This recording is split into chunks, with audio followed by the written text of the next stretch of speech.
ನಮಸ್ಕಾರ ವೀಕ್ಷಕರೇ, ವಿಶೇಷ ಕಾರ್ಯಕ್ರಮಕ್ಕೆ ಸ್ವಾಗತ. ನಾನು ಭಾವನಾ ನಾಗಯ್ಯ. ಡಿಸೆಂಬರ್ ಅಂತಂದರೆ ಸಾಮಾನ್ಯವಾಗಿ ಕ್ರಿಸ್ಮಸ್ ಸೆಲೆಬ್ರೇಷನ್, ನ್ಯೂ ಇಯರ್ ಸೆಲೆಬ್ರೇಷನ್ಗೆ ಎಲ್ಲರೂ ಸಿದ್ಧತೆ ನಡೆಸ್ತಾ ಇರ್ತಾರೆ. ಆದರೆ ಕಳೆದ ವರ್ಷ ಒಂದು ದೊಡ್ಡ ಹಬ್ಬ ಕರ್ನಾಟಕದಲ್ಲಾಗಿತ್ತು. ಈ ವರ್ಷವೂ ಒಂದು ಅತಿ ದೊಡ್ಡ ಹಬ್ಬಕ್ಕೆ ವೇದಿಕೆ ರೆಡಿ ಮಾಡಿಕೊಂಡಿದ್ದಾರೆ ಕನ್ನಡದ ಅಭಿಮಾನಿಗಳು, ಸಿನಿಮಾ ಅಭಿಮಾನಿಗಳು. ಇವತ್ತು ನಮ್ಮ ಜೊತೆ ಒಬ್ಬ ವಿಶೇಷ ಅತಿಥಿ ಇದ್ದಾರೆ. ನಾನು ನನ್ನ ಜೀವಿತಾವಧಿಯಲ್ಲಿ, ಅಂದರೆ ನಾನು ನೋಡ್ತಾ ಆ ನಟ ಬೆಳೆದಿದ್ದು, ಆ ನಟನ ಫೇಮ್ ಆಗಿದ್ದು, ಇವೆಲ್ಲನೂ ನೋಡ್ತಾ ಬರ್ತಾ ಇದ್ದೆ. ಆದರೆ ನನ್ನ ಎರಾದಲ್ಲಿ ಅತ್ಯಂತ ವರ್ಸಟೈಲ್ ನಟ, ದಕ್ಷಿಣ ಭಾರತ, ಅದರಲ್ಲೂ ಪ್ರಮುಖವಾಗಿ ಕನ್ನಡ ಚಿತ್ರರಂಗನ ಇತರ ಚಿತ್ರರಂಗಗಳು ತಿರುಗು ನೋಡೋ ಹಾಗೆ ಮಾಡಿದ ನಟ ತನ್ನ ನಟನೆಯ ಮೂಲಕ. ಅವ್ರು ಯಾರು ಬೇರೆ ಯಾರೂ ಅಲ್ಲ, ನಿಮ್ಮೆಲ್ಲರ ಅಭಿನಯ ಚಕ್ರವರ್ತಿ ಸುದೀಪ್ ಅವರು ನಮ್ಮ ಜೊತೆ ಇದ್ದಾರೆ. ಸುದೀಪ್ ಅವರೇ, ನಮಸ್ಕಾರ, ಕಾರ್ಯಕ್ರಮಕ್ಕೆ ಸ್ವಾಗತ. Thank you. ನನಗೆ ಸ್ಟಾರ್ಟಿಂಗಲ್ಲಿ ಹೇಳಿದ ಹಾಗೆ ನನ್ನ ಎರಾದಲ್ಲಿ, ಅಥವಾ ನಾನು ಬೆಳೀತಾ ನಿಮ್ಮ ಸಿನಿಮಾಗಳನ್ನು ನೋಡ್ತಾ ಹೋಗಿದ್ದು. ಈಗಲೂ ನನ್ನ ಎರಾನೇ. ನನ್ನ ಎರಾದಲ್ಲಿ ಅಂತ ನೀವೇ ಇತಿಹಾಸ ಹಾಕೊಂಡ್ಬಿಟ್ರೆ ನನಗೇನಿಸ್ತಂದ್ರೆ, ನಾನು ಇನ್ನೂ ಎರಾದಲ್ಲಿದ್ದೀನಿ, ನೀವು ಯಾವಾಗ ನನ್ನ ಎರಾ ಬಿಟ್ಟು ಹೋದ್ರಿ? ಅಂದರೆ ನನ್ನ ಎರಾದಲ್ಲಿ ನೋಡ್ತಾ ಇದ್ದೀನಿ ಅಂತ ಅರ್ಥ. ನನ್ನ ಎರಾದಲ್ಲಿ ನಾನು ಏನಪ್ಪ ಇದು, ಇವ್ರಿಗೆ ಯಾಕೆ ಇಷ್ಟು ಬೇಗ ವಯಸ್ಸಾಗೋಯ್ತು ಅಂತ ನಾನು ಓಕೆ. ಬಟ್ ನಾನು ಯಂಗ್ಸ್ಟರ್ಸ್ನ ಕಳ್ಸ್ಕೊಡೋದಲ್ವ ಇಂಟರ್ವ್ಯೂಗೆ. ಅಮ್ಮ ರಾಮ, ಲೈಫ್ ಟೈಮ್ ಅಚೀವ್ಮೆಂಟಿಗೆ ಕೂತ್ಕೊಂಡ್ಬಿಟ್ಟಾರೆ ನನ್ನ ಎರಾದಲ್ಲಿ, ನನ್ನ ಚಿಕ್ಕ ವಯಸ್ಸಲ್ಲಿ. ನಾವಿನ್ನೂ ಅಲ್ಲೇ ಇದ್ದೀವಿ, ಇವ್ರು ಯಾಕೆ ಎರಾ ಬಿಟ್ಟೋದ್ರು ಅರ್ಥ ಆಗ್ತಾ ಇಲ್ಲ. ಹೋಗ್ಲಿ ಬಿಡಿ, ನನಗೆ ನಿಮಗೆ ಏಜ್ ಆಗೋದಿಲ್ಲ. ಬಟ್ ನಾನು ಹೇಳಿದ್ದು ನನಗೆ ನಿಮ್ಮ ಬಗ್ಗೆ ಬೇಜಾರಾಯ್ತು, ನನಗೆ ಆಗಿಲ್ಲ. I take it as a compliment. ನಾನು ಕಾಂಪ್ಲಿಮೆಂಟ್ ಆಗಿ ತಗೋತೀನಿ ಅದನ್ನು. ನಾನು ಯಾಕೆ ಹೇಳಿದೆ ಅಂತ ಹೇಳಿದ್ರಿ, ನಾನು ನೋಡ್ತಾ ನನ್ನ ಮುಂದೆ ಬೆಳೆದವರು ಅಂದ್ರಿ. ತುಂಬ ಖುಷಿ ಆಯ್ತಮ್ಮ. ನನಗೆ 18 ಆಯಿತು, ನಿಮಗೆ? ನನಗೆ 60+1 ಅಂದ್ಕೊಂಡೆ. ಚೆನ್ನಾಗಿ ಹೇಳಿದ್ರು, ನನ್ನ ಮುಂದೆ ಬೆಳೆದ್ರು. ಇಲ್ಲ, ಯಾಕೆ ಹೇಳಿದೆ ಅಂದರೆ ಗೊತ್ತಾಯ್ತು ನೀವೇನು ಹೇಳಕ್ಕೆ ಹೊರಟ್ರಿ ಅಂತ. ಬಟ್ ನೀವೇನು ಹೇಳಿದ್ರಿ ಅನ್ನೋದ್ರ ಬಗ್ಗೆ ಹೇಳ್ತಾರೆ, ಚೆನ್ನಾಗಿತ್ತು. ಸ್ಕೂಲ್ ಕಾಲೇಜಸ್ ಆಗ ಶುರು ಆದಾಗ ನಾವು ನಿಮ್ಮನ್ನು ನೋಡೋದಕ್ಕೆ ನನ್ನ ನೆನಪು ಸ್ಪರ್ಶದಿಂದ ಶುರುವಾಗಿ ಇವತ್ತು ಮಾರ್ಕ್ಗೆ ಬಂದು ನಿಂತಿದೆ. ಸೊ ಯಾಕೆ ಹೇಳಿದೆ ಅಂತ ಹೇಳಿದ್ರೆ, ನಿಮ್ಮ ಬೇರೆ ಬೇರೆ ಶೇಡ್ಸನ್ನು ನಾನು ಹೇಳ್ತಾ ಇದ್ದೀನಿ. ಬಟ್ ಒಂದಂತೂ ಖುಷಿ ಆಗೋದು, ಅಗೇನ್ ನಾನು ಹೇಳೋದು, ನಾನಿರುವಾಗ ನನ್ನ ಎರಾದಲ್ಲಿ ಅಥವಾ ನಮ್ಮ ಜನರೇಷನ್, ಈಗಲೂ ಯಂಗರ್ ಡೇಸ್, ಈಗ ನಮ್ಮ ರೂಟಿಗೆ ಬರ್ತಾ ಇದ್ದೀರಿ. ಎಸ್, ಸ್ವಲ್ಪ ನಿಧಾನಕ್ಕೆ ಬರ್ತಾ ಇದ್ದೀನಿ. ನಿಮ್ಮ ಕಾಲೇಜ್ ದಿನಗಳಲ್ಲಿ ಆ್ಯಂಡ್ ಇವಾಗ್ಲೂ, ಈಗಂದರೆ ಏಜ್ ಆಗಿದೆ ಅಂತಲ್ಲ, ಬಟ್ ನನ್ನ ಸ್ಕೂಲ್ ಕಾಲೇಜ್ ಡೇಸ್ನಿಂದ ಹಿಡಿದು ನೀವು ಚಿತ್ರರಂಗದಲ್ಲಿ ಬೆಳೆದಿದ್ದನ್ನು ನಾನು ನೋಡಿದ್ದೀನಿ. ಸ್ಪರ್ಶದಿಂದ ನನ್ನ ನೆನಪಿದೆ ನಿಮ್ಮ ವಿಷಯದಲ್ಲಿ, ನಿಮ್ಮ ಹಾಡುಗಳಲ್ಲಿ, ನಿಮ್ಮ ಸಿನಿಮಾಗಳು ಸ್ಪರ್ಶದಿಂದ ಶುರುವಾಗುತ್ತೆ. ತಾಯವ ಆಮೇಲೆ ನಾನು ನೋಡಿದೆ. ಬಟ್ ಒಂದು ವರ್ಸಿಟೈಲಿಟಿ, ಹೀರೋ ಯಾರು ಬೇಕಾದರೂ ಆಗಬಹುದು, ಆದರೆ ನಟ, ಕಲಾವಿದ ಆಗೋದು ಬಹಳ ಕಷ್ಟ. Hero anybody can be hero, ಕಲಾವಿದ ಆಗೋದು ಬಹಳ ಕಷ್ಟ.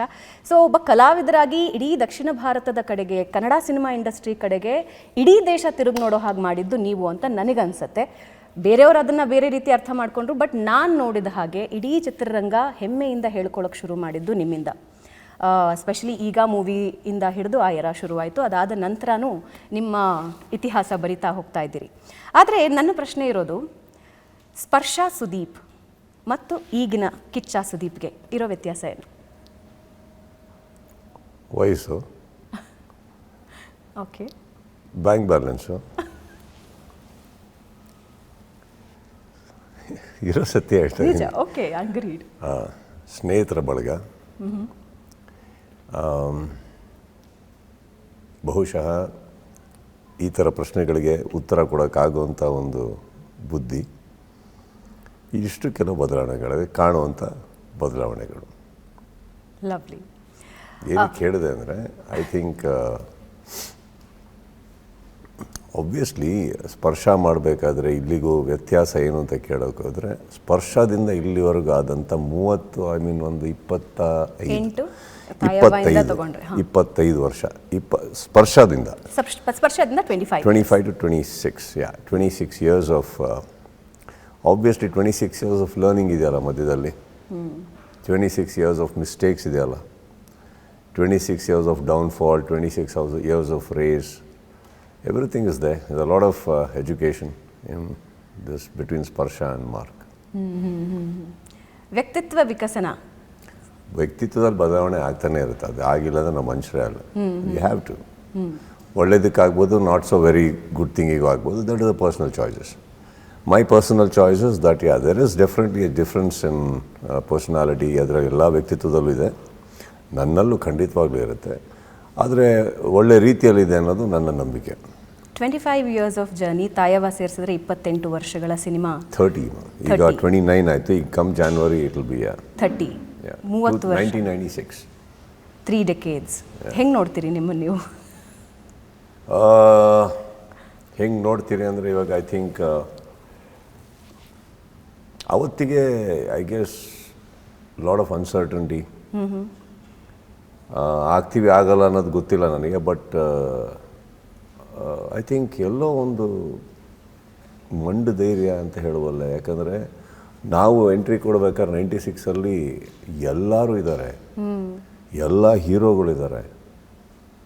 ಕನ್ನಡ ನಿಘಂಟು ಅಂತ ನೀವು ಸಿನಿಮಾದೊಂದು ನಿಘಂಟಿದೆ, ಅದನ್ನು ಓಪನ್ ಮಾಡಿದ್ರೆ ಅಲ್ಲಿ ಬ್ಲ್ಯಾಕ್ ಆ್ಯಂಡ್ ವೈಟಿಂದ ಈ ಕಡೆ ಬರ್ತಿದ್ದ ಹಾಗೇ ನೀವು ಸ್ಟಾರ್ಟ್ ಆಗೋದೇ ರಾಜ್ಕುಮಾರ್ ಅವರಿಂದ ಬರ್ತಿದ್ದ ಹಾಗೇ ಎಷ್ಟೋ ಹೀರೋಗಳು. ಕರೆಕ್ಟಾ? ಎಲ್ಲರೂ ಇನ್ನೂ ಹೀರೋಗಳೇ. ರಾಜ್ಕುಮಾರ್ ಅವರು ಇನ್ನೂ ಹೀರೋ, ಅವ್ರು ಆ್ಯಕ್ಟ್ ಮಾಡ್ತಾ ಇದ್ದಾರೆ. ಎಲ್ಲರೂ ಇದ್ದಾರೆ, ದಿಗ್ಗಜರು, ಯಾರ ಹೆಸರು ಬೇಕು ಹೇಳಿದ್ದಾರೆ. ಆ ಸೂಪರ್ ಸ್ಟಾರ್ಸ್ ಲೆಜೆಂಡ್ಸ್ ಅನ್ನೋದು ಬಿಟ್ಟರೆ ನೆಕ್ಸ್ಟು ಅಪ್ಕಮಿಂಗ್ ಇನ್ನೊಂದರಲ್ಲಿ ಹಾರ್ಟ್ ಥ್ರಾಬ್ಸು, ಎನರ್ಜೆಟಿಕ್ಕು, ಈ ಕಡೆ ಶಿವಣ್ಣ ಅವರು, ರವಿ ಸರ್ ಎಲ್ಲರೂ ಇರ್ಬೇಕಾದ್ರೆ ನಾವು ಬರೋ ಟೈಮಲ್ಲಿ ಕರೆಕ್ಟಾಗಿ ಸಡನ್ನಾಗಿ ಒಳಗಡೆ ಎಂಟ್ರಿ ಕೊಟ್ಟಿರೋದು ಉಪ್ಪಿ ಸರ್.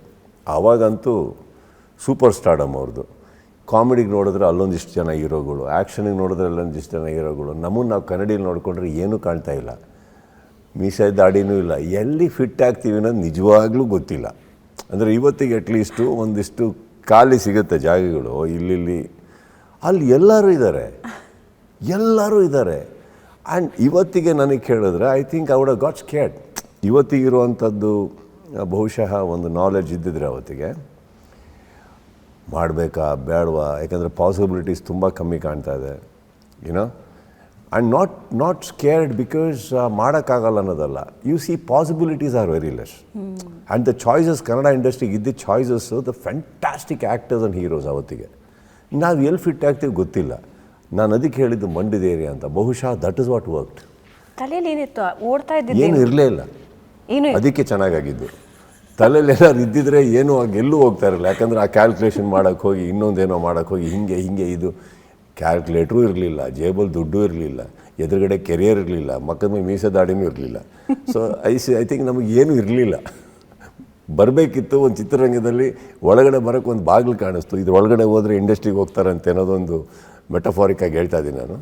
ಒಳಗೆ ಎಂಟ್ರಿ ಕೊಟ್ವಿ ಅಷ್ಟೇ. ಒಳಗೆ ಎಂಟ್ರಿ ಕೊಟ್ಟರೆ ನಾನು ನೋಡಿದ್ದೆ, ನಾನು ಹೇಳಿದ್ದು ಏನೇ ಹಿಂಗಿದೆ ಪ್ರಪಂಚ, ಇಷ್ಟು ಜನ ಹೀರೋಗಳು, ಯಪ್ಪ ತಂದೆ, ಇದು ಏನಾರು ಆಗುತ್ತಾ. ನಾವು 96ಅಲ್ಲೂ ಸ್ವಲ್ಪ ಹೋಪ್ ಇಟ್ಕೊಂಡಿದ್ದು ಅಂದ್ಕೊಳ್ಳೋಣ.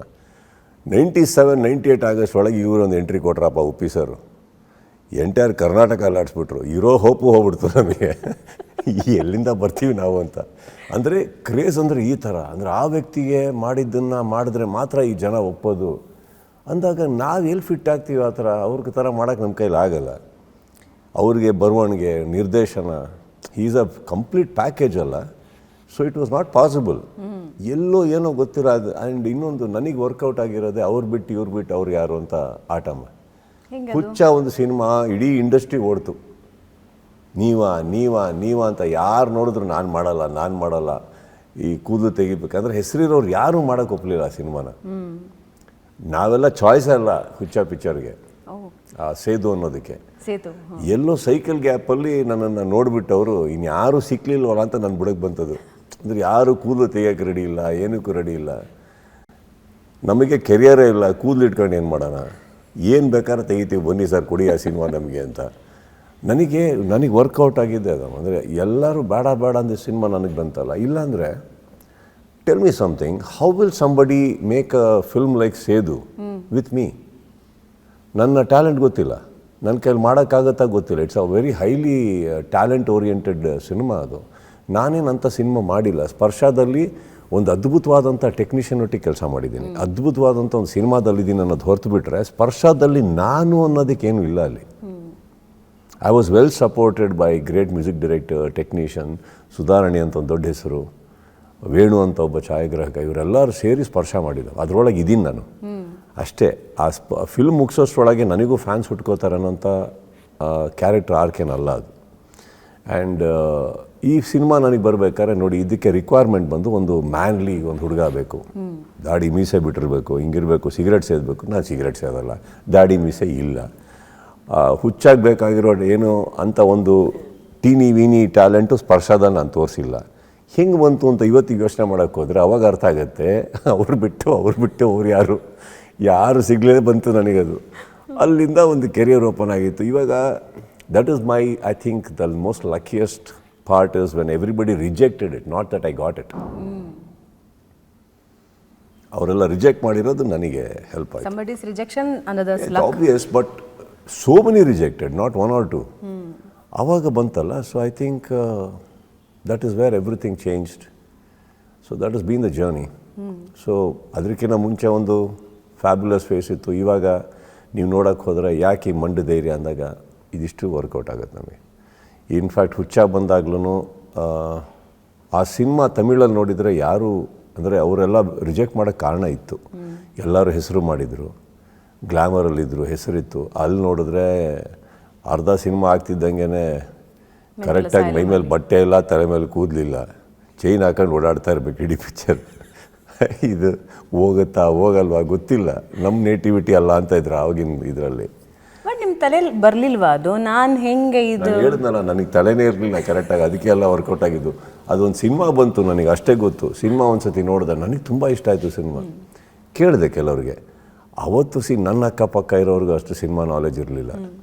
ನಮ್ಮ ಅಪ್ಪನಿಗೆ ಕೇಳೋಣ ಅಂದರೆ ಅವ್ರು ಆಲ್ರೆಡಿ ಹೇಳಿಬಿಟ್ಟಿದ್ದಾರೆ, ಇನ್ನೊಂದು ಸಿನಿಮಾ ಟ್ರೈ ಮಾಡು, ಆಲ್ರೆಡಿ 7 ವರ್ಷ ಆಯ್ತು ಇಂಡಸ್ಟ್ರಿಗೆ ಬಂದು, ಇದ್ರ ಮೇಲೆ ಏನಾರು ಆಗಲಿಲ್ವಾ ಹಾಗೆ ಬಾ ಅಂದರೆ ಕೆಲವು ವರ್ಡ್ಸ್ ಯೂಸ್ ಮಾಡಿದ್ರಮ್ಮ, ಇಲ್ಲಿ ಹೇಳೋಕ್ಕಾಗಲ್ಲ. ಮಾಡ್ಕೊಂಡು ಅಲ್ಲಿಗೆ ಬಂದ್ಬಿಟ್ಟು ನೀಟಾಗಿ ಅನ್ನಾಗಿನ್ನ ಬಡ್ಸ್ಕೊಂಡು ಸರೋವರ್ ಹೋಟ್ಲಲ್ಲಿ ಕೂತ್ಕೋಬೇಕು ಅಂತ ಹೇಳಿದ್ರು, ಒಪ್ಕೊಂಡ್ಬಿಟ್ಟಿದ್ದೆ ನಾನು. ಸೊ ಇದೊಂದೇ ಹೋಪ್ ನನಗೆ. Do or die situation. Do or die. ಆ ಚೈನ್ ಹಾಕಿರೋ ಪರಿಸ್ಥಿತಿ ಇದೆಯಲ್ಲ ಫಿಸಿಕಲ್ ಆಗಿ, ಅದು ನನಗೆ ಆಲ್ರೆಡಿ ಇತ್ತು ಮೆಂಟಲಿ. ಮಾಡಿಲ್ಲ ಅಂದ್ರೆ ಹಂಗೆ ಹೋಗಿ ಮತ್ತೆ ಹೋಟ್ಲ ಚೈನ್ ಹಾಕೊಳ್ಳೋ ಬಂದು ಇಲ್ಲ ಹಾಕೊಂಡು ನಿಂತ್ಕೊಳ್ಳೋಣ ಅಂತ ನಿಂತ್ಕೊಂಡೆ ನಾನು. ಆಗಲಿಲ್ಲ ಇಲ್ಲ ಅಂದರೆ that is how it all happened. Oh god. ಅಲ್ಲಿಂದ ಇಲ್ಲಿವರೆಗೆ ನೀವು ತಿರುಗಿ ನೋಡಿದ್ದೇ ಇಲ್ಲ.